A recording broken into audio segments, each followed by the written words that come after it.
Hello and welcome back. Today we're talking about shielding, why it's important, what kind of shielding you can do, the sort of shields I do, and we're going to talk about shielding. Shielding is important as a practitioner of magic, or even as a sensitive, because it keeps other people's ooky energy out of your energy, which is really what it's for. You can make your shielding so strong that you're not getting the messages from your guides and the other spirits that normally talk to you. But, yeah. That's the cat. Everyone say hello to Liz. He's behind me. At any rate, one of the ways that I do shielding is I envelop myself in light and good energy, and I hook it to the sun or to the moon. Sometimes both, depends on what it is I need to do. I also, when I envision it covering me, encircling me like an egg. I imagine it encircling me like an egg, and it's this white light, and what the white light does is any negative energy, it just burns it off and filters it into a good energy that I can then ground any of the excess stuff that I've gathered and, give it back to the earth. And then the earth and the universe decide what they're going to do with this extra energy. Most likely the universe takes it, but that's besides the point. Sometimes I also employ I refer to it as a mirror shield. And what a mirror shield is that you do the white light, so you get that good energy surrounding you.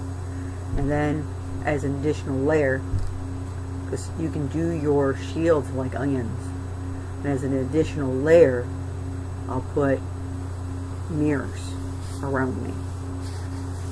And what these mirrors do, because they're facing outwards, you can't see yourself in them, but the world can see itself reflected within the mirrors, is it takes psychic attacks and bad energy and reflects it back to where it came from. That way you don't even have to do anything with it at all. It goes return to sender, which is awesome. You can layer your shields. That is definitely yes, do it. It's a good thing, because if they get, especially if you don't use the mirror, if they get through your one shield, then you're vulnerable. So layering shields is a good thing. I mean, you can put multiple eggs of light around yourself, but if you know that you're being attacked, you can also do elemental shields. You can layer those into the shields of light, so you can surround yourself in elemental fire, and then another thing of light, then elemental water, and then another thing of light, and then elemental earth, and another thing of light, and elemental air, and another thing of light. You can even put the mirror shields in there too as layers. And believe me, whoever tries to come after you with those kind of shieldings and those kind of layers of shielding is going to be in for a bad time, because they're not going to get through. At least not easily.